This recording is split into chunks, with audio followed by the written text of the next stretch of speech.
저는 오늘 성도의 교제의 기쁨이라는 제목으로 그리스도인의 생활 지침 8가지 중에 벌써 6번째 순서를 계속하려고 합니다.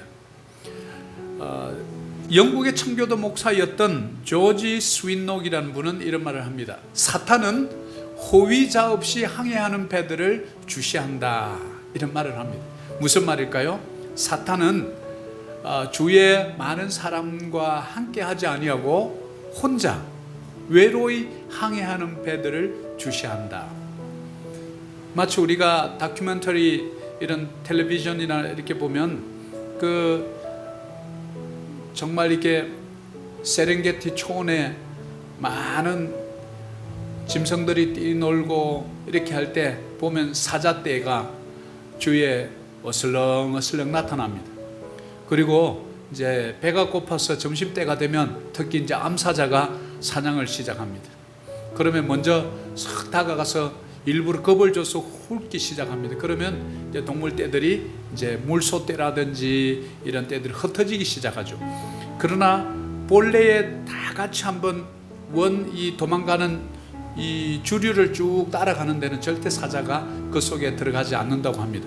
왜냐하면 사자가 영리하기 때문에 그 속에 들어갔다가 한번 밟히기라도 하면 그런 초원에서는 바로 이제 상처난 곳으로 병균이 들어가기 때문에 생존하기가 힘들다는 것을 그 사자는 생존 본능적으로 너무나 잘 알고 있기 때문입니다. 그러면 어디에 사냥을 하냐면 이 본진에서 흩어져서 옆으로 빠진 사람이 아니네, 빠진 짐승들, 이 짐승들을 타겟을 보고 딱 잡는 거예요. 마치 오늘 조지 스윈록이 얘기한 것처럼 사탄은 호위자 없이 항해하는 배들을 주시한다.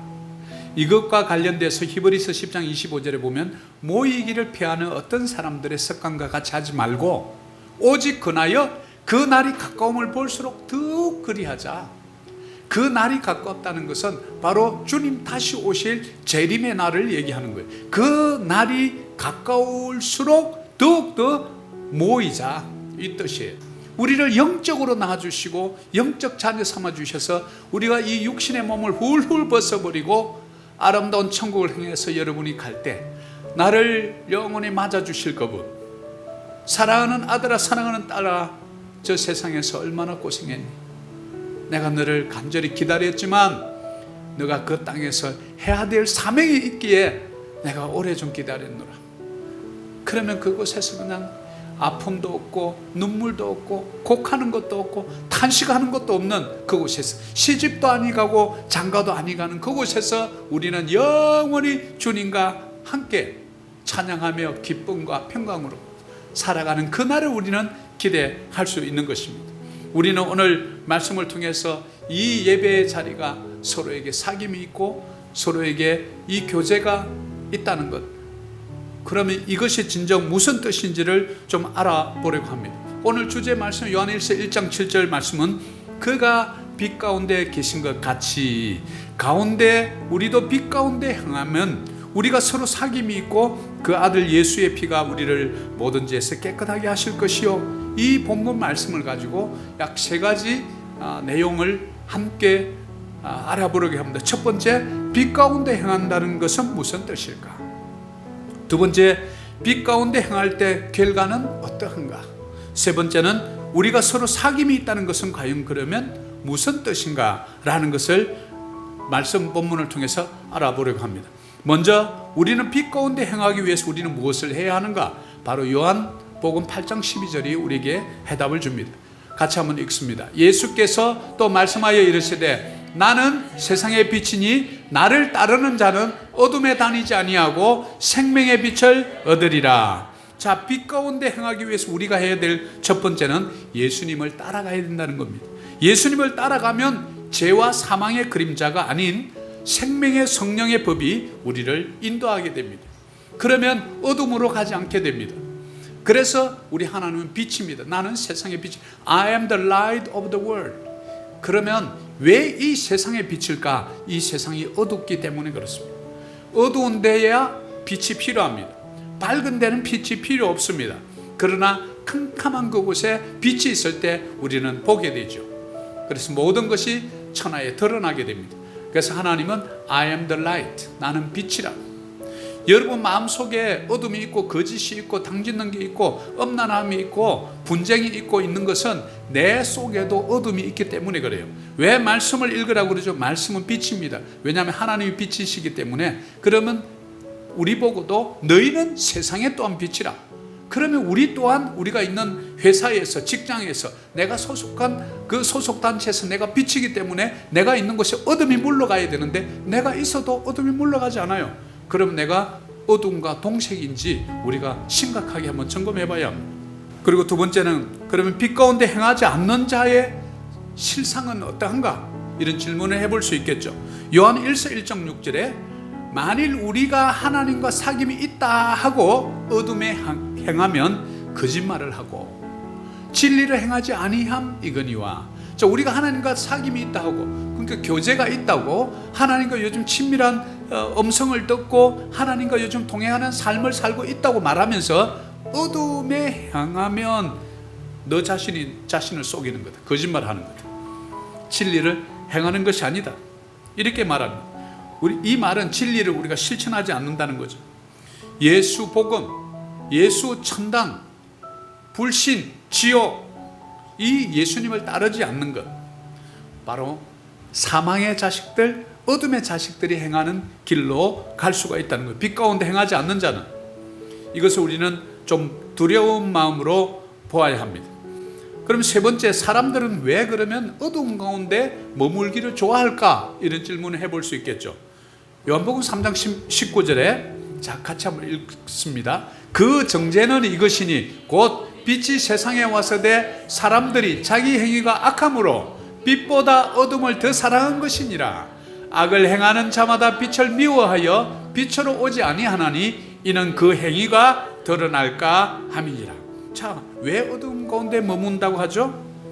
사람들의 행위가 악하여 빛보다 어둠을 더 사랑하기 때문에. 저와 여러분도 하나님의 자녀가 되기 전에는 어둠을 더 사랑하던 사람이었어요. 성경 읽어보세요. 밤에 어디를 나가더라 이러면 틀림없이 그거하고 죄가 연관이 돼 있어요. 아침에 일찍 일어나 그러면 하나님의 구원의 역사, 놀라운 축복의 역사와 관련이 있다는 게 있어요.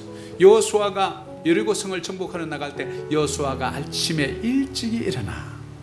아브라함에게 하나님께서 네 자식 독자 이삭을 모리아 산에 바쳐라 했을 때 아브라함이 일찍이 일어나. 너무나 대조적이죠. 낮에 아침에 일찍 일어나 하나님의 구원의 역사, 하나님의 축복의 역사, 하나님의 풍요의 역사가 있는 반면에 그가 그 시간이 밤 시간이더라. 가룟 유다가 예수님을 잡으러 올 때도 밤 시간 느슨한 어둠 속에 내가 가서 우리 선생님하고 볼에다 대고 키스를 하면 그자가 예수님 잡아가시오. 어둠의 시간이었어요. 빛보다 어둠을 더 사랑하기 때문에 우리는 늘 뭔가를 감추려고 합니다. 빛 가운데 있으면 다 드러나요. 그래서 우리 한국 드라마도 왜 이 전 세계 드라마가 히트를 치냐면 제가 물어보니까 조명기술이래요. 조명기술. 인물이 원래 잘나서 그런 게 아니고 조명을 가지고 그렇게 만든다는 거예요. 이 빛이 얼마나 중요한지 몰라요. 그래서 저와 여러분은 어둠보다 빛을 사랑하는 사람들인 줄 믿습니다.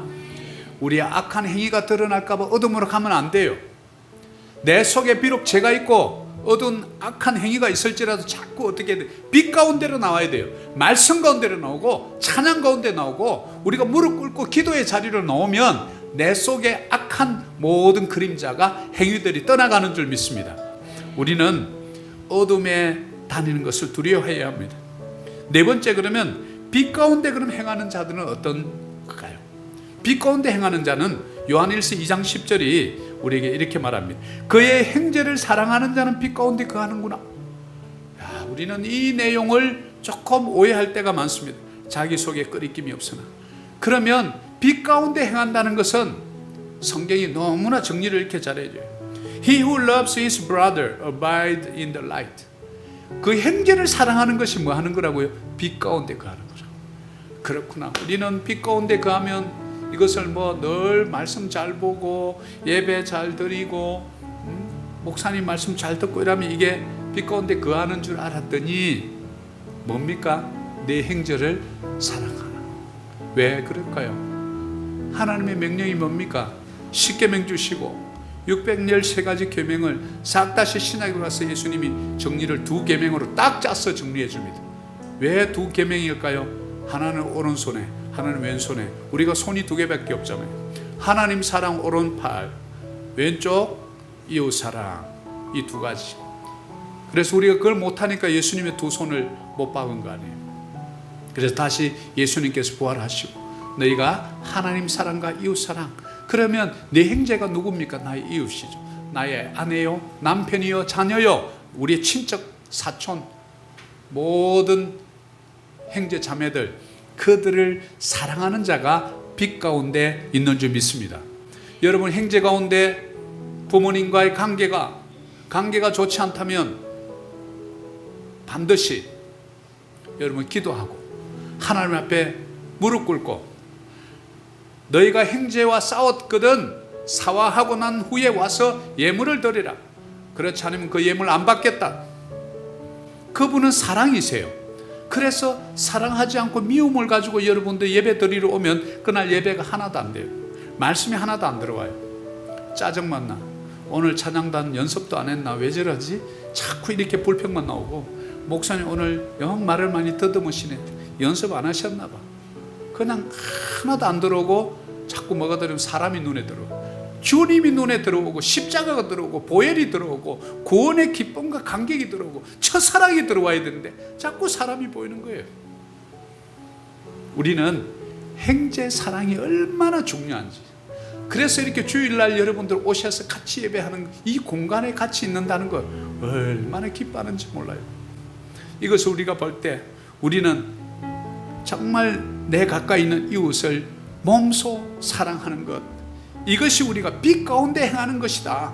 이것을 오늘 꼭 기억하시고 주의 이웃에게 오늘 설교 들으면서 내 마음속에 어떤 누군가가 떠오른다면 그것을 듣고 몸소 행하지 않는 신앙이 아니라 그것을 듣고 내가 오늘은 결판을 내야 되겠다.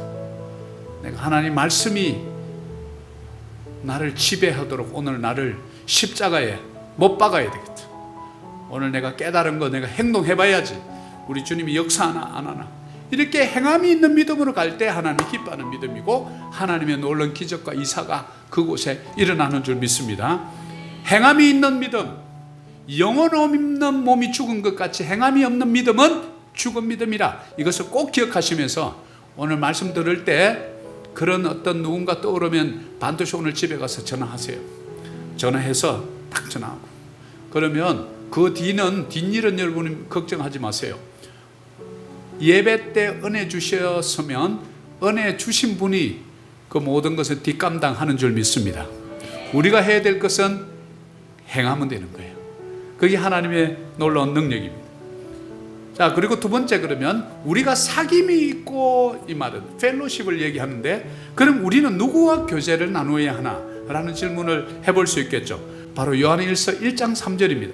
우리가 보고 들은 바를 너희에게도 전하면 너희로 우리와 사귐이 있게 하려 함이니, 우리의 사귐은, 자 여기 보면 이제 답이 나옵니다. 우리의 사귐은 아버지와 그의 아들 예수 그리스도와 더불어 누림이라. 아, 그렇구나. 우리의 교제는, 이 근본 대상은 하나님 아버지와 예수 그리스도와 사귄다는 걸 알 수 있어요.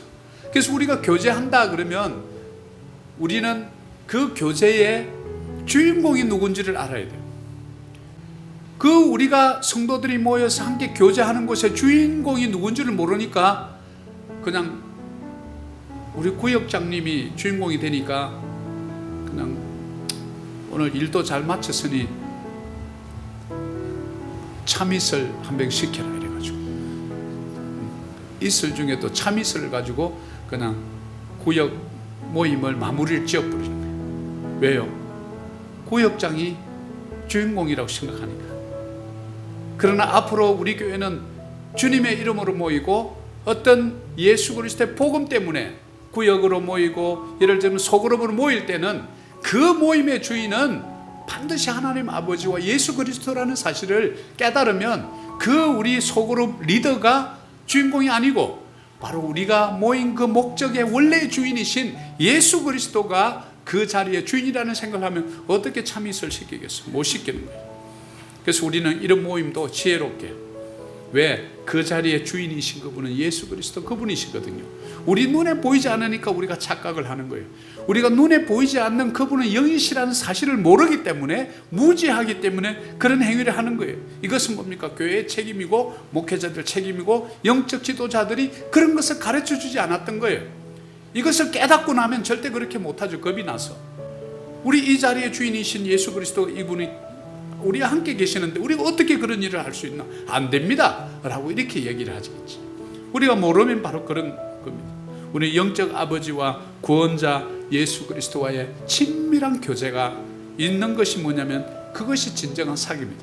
그래서 예배 가운데 이것이 펠로십은 뭐냐면 함께 주님의 형제 자매들, 우리가 형제 자매로서 주님의 자녀들로서 이곳에 모여서 아버지를, 하나 아버지를 바라보며 우리의 출신 성분이 어떠하든지 남녀노소 어떤 것을 다 뒤로 하고 영적 우리 아버지를 보며 예배하고 그분을 기쁘게 하고 어떻게 하면 세상에 나가서 나의 직업을 통해서, 직장을 통해서, 비즈니스를 통해서 어떻게 하면 그분께 영광을 돌릴까? 그분이 원하는 것을 하면 영광 돌리겠죠. 그분이 원하는 것은 하나님 사랑과 이웃 사랑입니다. 그럼 하나님 사랑은 여러분의 예배로, 말씀 공부로, 구제의 자리에서 드러나요. 그러나 형제 사랑은 뭡니까? 정말 나보다 연약한 우리 4대 소외계층을 객과 과와 가부와 그런 레위인들을 돕는 그 일에 나의 물질이 쓰이고 나의 시간이 쓰이고 나의 달란트가 쓰이는 것, 이것이 기뻐하는 거예요. 너무나 쉬운데 우리가 이것을 잘 하지 못해요. 그래서 하나님 아버지 예수 그리스도와 교제가 있는 것이 참 교제다 하는 것을 볼 수 있습니다. 두 번째는 그러면 우리 교제하는 그 목적은 뭔가? 바로 히브리서 10장 24절에 서로 돌아보아 사랑과 선행을 격려하며 모이기를 피하는 어떤 사람들의 습관과 같이 하지 말고 오직 권하여 그 날이 가까움을 볼수록 더욱 그리하자. 자, 교제의 목적이 뭐냐면 서로 돌보라는 거예요. Let us consider one another. consider라는 것은 배려하다, 고려하다 이런 뜻이죠. 그리고 뭘 하냐면 사랑을 독려하라는, stir up 하면 휘어 젓는 것을 얘기해요. 젓는데 뭐를 젓냐면 사랑을. 저으니까 사랑이, 가만히 있던 사랑이 막 솟아나죠. good works, 선한 일. 그럼 뭐냐면 서로 돌아보아서 사랑을 독려하는 거예요. 성도님, 당신은 사랑받기 위해 태어난 분이에요. 오늘 너무 힘들어가지고 그냥 필리핀 떠날까 생각했는데 생각지도 않는 어느 집사님 전화해가지고 뭐 내가 사랑받기 위해 태어났다네야 뭐래나 그 얘기를 듣고 하루 종일 그냥 이 무슨 말이지? 기분이 슬슬 좋아지는 거예요. 하나님 내 이름 석자 알까? 알고는 계실까? 내가 눈물을 흘리는 걸 알까? 내 침상에 요를 적시고 베개에 눈물이 흥건한 거 우리 주님은 알까? 우리 신랑은 모르던데. 이러면서 하루 종일 정말 주님이 나의 인생을 향한 놀라운 계획을 갖고 계신 걸까? 이렇게 하다가 아이고 집사님 차 한잔 하자고. 아까 뭐 그 해준 얘기 무슨 얘기인지 다시 좀 들어보자. 그러면서 복음을 전하고 사랑을 독려하고 선한 일을 많이 하고 한 인생을 살리는 것, 그게 뭡니까? 전도고 선교죠. 그래서 그 영혼이 돌아와서 나 신랑이 줄 수 없는 사랑 예수님 통해서 배웠다. 내 아내가 줄 수 없는 사랑 예수님을 통해서 배웠다. 그러면서 더 남편을 사랑하게 되고 더 아내를 사랑하게 되는 힘을 받아서 다시 그 삶의 자리로 돌아가는 거예요. 그런데 이단들은 거기까지 안 가고 어디까지 주님 사랑만 받고 그냥 가정으로 안 돌아가는 거예요. 반쪽짜리를 배운 거예요. 주님 사랑 받았으면 우리에게 주어진 삶의 자리, 마켓플레이스, 워크플레이스로 돌아가야 돼. 왜? 우리의 자리는 세상의 자리이기 때문에 그래요. 그래서 너희는 세상에 비치고 세상의 소금이라 그랬지, 교회 안에 소금이고 교회 안에 빛이라고 절대 성경에는 그러지 않아요. 그래서 우리는 하나님의 사랑받은 자가 다시 세상으로 가는 거예요. 그 사랑을 나눠주는 거예요. 그래서 여러분의 사랑을 보고 하나님을 나를 통해서 보도록 만들어주는 역할이 그것이 저와 여러분의 역할인 줄 믿습니다. 바로 이것이 진정 우리에게 하나님 교제해주고 만나주는 목적이에요. 오히려 이것은 또 거꾸로 사랑을 독려하는 것이 아니라 오늘 모처럼 기분 좋아서 교회 갔더니 얼굴이 많이 상했네요. 너무 오늘 막 기분 좋아 갔는데 얼굴이 상했네. 그 말 듣고 화장실에 가만히 보니까 진짜 상한 거야. 진짜 안 올 걸 내가 와가지고 기분이 확 나쁜 거야. 그때부터 이제 그 집사님 말하는 건 다 기분 나쁜 거야. 응? 이게 서로 도와서 사랑을 독려해야 되는데 선한 일을 많이 하고 우리가 그리스도인이라 하면서 이러지 않는지 잘 돌아봐야 돼요. 그래서 여러분들이 교회 오면 좋은 말을 많이 해줘야 돼요. 일부러라도 자꾸. 왜? 습관이기 때문에 그래요. 여러분 솔직히 들어왔는데 집사님 오늘 너무 살아있는 너무 좋은데요? 이러면 그래요? 그래서 올 때 지분이 드라이버 때문에 기분이 별로 안 좋았는데 화장실에 가서 보니까 벗어서 웃는 모습이 너 괜찮네 이러면서 이제 예배 때 참 은혜가 오기 시작합니다. 그래서 자꾸 사랑합니다. 축복합니다. 당신은 사랑받기 위해 태어났습니다.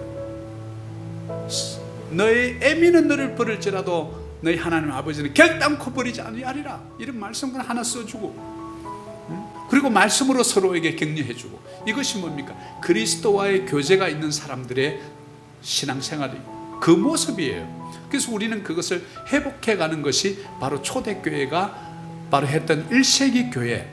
그래서 우리는 사도행전 29장입니다. 28장 속 아직도 안디옥에 있어요. 지금 그 교회가. 그래서 우리가 지금 안디옥에 있는 거예요. 지금 비로소 크리스찬이라 부름받았던 그 교회 이론처럼 생각하고 1세기 교회, 변질되기 전의 교회, 복음이 복음다웠던 교회, 예수 그리스도의 부활과 모든 성천을 바라보았던 생존자들이 살아있던 당대의 그때의 교회, 환난과 핍박과 어떤 칼이나 두려움을 그냥 다 이겨내고 당당하게 살아냈던 어떤 감리교다, 장리교다, 무슨 침례교다, 이런 건 교단이 하나도 없을 때 오직 예수, 오직 은혜, 오직 십자가의 부활, 그것을 바라보던 그 교회로 돌아가야지. 세상에 인간들이 만든 제도는 100% 완전한 제도는 없습니다. 바로 그것을 우리가 지행해 보는 거죠. 그러려면 먼저 예수 그리스도의 깊은 교제가 있는 교회가 될 때 여러분들이 생명력이 있는 거예요. 죽은 고기는 물을 떠내려갑니다. 살아있는 고기는 물을 거슬러 올라갑니다. 생명력이에요. 그것을 오늘 잃어버린 거예요. 우리 교회가 오늘날 이 교회가 생명력을 잃어버렸어요. 그러니까 세상에 가서 둥둥 떠내려가는 거예요. 세상을 거슬러 올라가는 연어 같은 생명력을 잊어버렸다고. 바로 우리 교회가 그런 생명력을 회복하는 이 세상에 정말 생동감 있고 세상을 살리고 세상에 생명의 뉴스를 전하는 바로 그런 교회, 우리 교회 되었으면 좋겠습니다. 바로 저와 여러분이 그 주인공인 줄 믿습니다. 그리고 세 번째, 그럼 우리 교제의 특징이 뭐냐?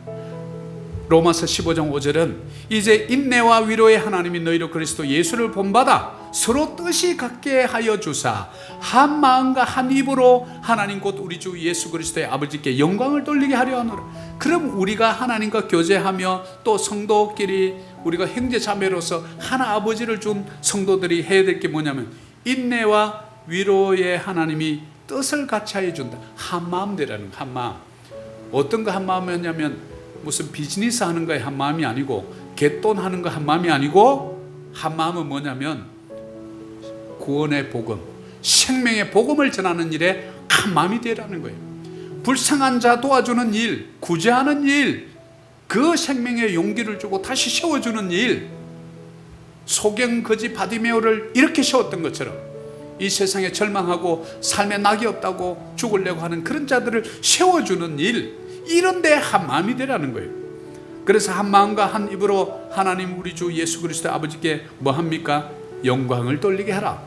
그래서 우리가 어떻게 하든지 때를 얻든지 못 얻든지 예수 복음 전하려고 하고, 뭐 맛있는 거라도 하나 구워서 그 세댁 이사 온 자에게 자꾸 주면서 힘내라고, 내가 옆에서 필요한 거 있으면 혹시 차 한잔하면서 내가 도와주겠다고. 왜 저분이 나에게 이렇게 친절할까? 혹시 사기꾼은 아닐까? 처음에는 그렇게 오해할 수 있어요. 그러나 변함없이 챙겨주고 이렇게 하면서 저분은 좀 다르구나, 알고 봤더니 교회를 다니네, 나도 저분 좀 따라 교회 가야지. 그게 부흥입니다. 그거 진정 살아있는 부흥입니다. 그럴 때 우리 하나님께서 영광 받으시는 거예요. 사랑하는 아들아, 네가 저 소자에게 한 것이 곧 나에게 한 것이라. 우리 성경 말씀이 그렇게 말하잖아요. 우리 모두 그런 성도 되었으면 참 좋겠습니다. 그리고 성도들이 그럼 함께 모여서 무엇 했는가 보니까 사도행전 2장 42절에 그들이 사도의 가르침을 받아 서로 교제하고, 두 번째 떡을 떼며, 또 세 번째 오직 기도하기를 힘쓰니라. 그리고 첫 번째는 사도의 가르침을 받아. 자, 이렇게 적용하면 되겠죠. 교회에 오면 무조건 세 가족도 사도의 가르침을 받아 말씀을 배우는 거예요. 구원이 뭡니까? 중생이 뭡니까? 말씀을 어떻게 보는 겁니까? 기도는 무엇입니까? 그리고 성령은 그게 뭡니까? 파워입니까? 방언하는 이상한 말 하는 겁니까? 이런 것을 가르쳐 줘야 돼요. 여러분들이 이제 교사가 되어야 돼요. 그래서 우리가 열심히 지금 배우고 있는 겁니다. 배우는 자는 가르치고 가르치는 자는 끊임없이 배우는 이 선순환이 교회 내에서 일어나야 합니다. 그러면 서로 교제하게 됩니다. 건강한 교제입니다. 어떤 남녀 간의 이성 간의 그런 교제가 아니라 주님이 주인이신 그분을 모셔놓고 하는 교제예요. 그리고 같이 떡을 뗀다는 것은 음식을 먹는 거예요. 그래서 우리 교제에 있어서 음식을 이렇게 먹는 거 얼마나 중요한지 모릅니다. 그리고 뭡니까? 오로지 기도하기를 힘씁니다. 우리가 먹고 나서 또 뭐 하죠? 교회를 위한 합심 기도하는 거예요. 기도. 이게 무슨 모습입니까? 성도들이 함께 모여서 이 하는 게 하나님과의 친밀한 교제, 성도 간의 교제를 통해서 하나님이 원하시는 교회, 바로 가르침을 받아 서로 교제하고 떡을 떼며 기도하기를 힘쓰는 교회, 바로 오늘 우리가 열심히 힘쓰고 있는 바로 사도행전 29장 비전교회의 모습인 줄 믿습니다. 자, 그러면 다섯 번째로 우리는 그럼 어떤 사람을 친구로 삼아야 하느냐? 교제한다 그러면 대상이 있겠죠. 주를 경외하는 모든 자들과 주의 법도들을 지키는 자들의 친구라. 자, 보면 주를 경외하는 모든 자들, 주의 법도를 지키는 자들의 친구라. 어떤 사람 친구로 삼아야 된다는 얘기입니까? 주를 경외하는 모든 자들. 주를 경외하는 자들이 누군데요? 예수님을 내 인생의 주인으로 영접하고 그분을 주일마다 모여서 간절히 사모하여 예배드리고 헌금하고 그분의 성원을 찬양하고 그분의 말씀을 듣고 떡을 떼고 교제하며 세상에 나가서 새롭게 힘을 받아 하나님의 영광을 위해서 사는 자들, 그리고 주의 법도들을 지키는 자, 말씀을 생명처럼 여기는 자들, 이런 분들하고 가까워야지. 한 잔 쪽 하는 사람들하고 자꾸 가까워지면 자꾸 우리의 영성이 이제 떨어지는 거예요. 말씀을 가까이 하는 자, 만나면 막 간증하고 이렇게 하나님이 어떻게 내 요번에 이 비즈니스를 말씀으로 승리하게 해줬는지 이런 간증이 나와야 비즈니스 할 때 저렇게 해야 되겠구나, 하나님을 의지하고 하나님의 뜻대로 했더니 저는 놀라운 성공을 맛보네, 그러면서 그분을 닮아가는 것, 신앙의 선배의 모습을, 뒷모습을 보고 따라가는 것, 여러분이 바로 그런 자가 되어줘야 돼요. 왜 우리 교회는 뭐 그런 분이 없어서 우리를 그렇게 인도해 주는 분이 없습니까? 이렇게 하지 말고 내가 그 사람 되면 되잖아요. 그리고 그리스도의 그러면 피가, 예수의 피가 우리의 모든 것을 깨끗하게 할 것이요, 이 마지막 세 번째는 바로 그리스도의 피가 우리 안에서 그럼 어떤 일을 하느냐? 히브리서 9장 14절에 하물며 영원하신 성령으로 말미암아 흠없는 자기를 하나님께 드린 그리스도의 피가 어찌 너희 양심을 죽은 행실에서 깨끗하게 하고 살아계신 하나님을 섬기게 하지 못하겠느냐? 그리스도의 피는 우리 안에서 무엇을 하냐면 우리의 죽은 행실에서 깨끗하게 해줍니다. Purify, 우리를 깨끗하게 합니다. 예수의 피만이 우리의 영적 죄악을 깨끗하게 할 수 있습니다. 세상에서 물러서 우리 몸은 깨끗하게 할 수 있습니다. 그러나 예수의 피, 그리스도의 피가 없으면 우리의 영적인 죄는 도저히 깨끗하게 할 방법이 없습니다. 바로 죽은 행실에서 깨끗하게 하고, 두 번째, 그것을 통해서 우리는 하나님을 섬기게 합니다. 우리가 죽은 양심에서 살아나니까 내가 영원히 사모할 그 이름, 그 하나님을 섬기게 돼요. 그 예배의 태도가 달라지기 시작해요. 야, 이제 좀 철들었구나 하고 하나님이 기뻐서 선물 보따리를 자꾸 주니까, 그것을 우리 인간들은 기적이라고 그러고 하나님 보기에는 상식이라 그러는 줄 믿습니다. 자, 그러면 재시성과 교제를 위해서 우리가 그럼 해야 될 거 뭐냐면, 이제 오늘 마지막 말씀인데 요한일서 1장 9절이 그것을 우리에게 알려줍니다. 그러면 예수의 피가 우리를 깨끗하게 해주려면 우리가 해야 될 일이 뭐냐면, 만일 우리가 우리 죄를 자백하면 회개를 말합니다. 그는 미쁘시고 의로워서 우리 죄를 깨끗하게 하시며, 우리의 회개가 중요해요. 우리를 모든 불의에서 깨끗하게 하실 것이. 여기서 가장 중요한 것은 confession, 우리의 죄를 자백하는 겁니다. 하나님, 내가 누구를 너무 미워했습니다. 내가 자꾸 정죄하고 불평하고 비난했습니다. 내 손가락으로. 내 손가락을 하나 할 때 이 세 개의 손가락은 나를 행한다는 사실을 몰랐습니다. 회개는 하나님의 은총입니다. 잘 한번 생각해 보세요. 여러분, 하나님께서 회개를 받아주지 않는다면 이거 한 번 실수로 그냥 끝장나는 거예요.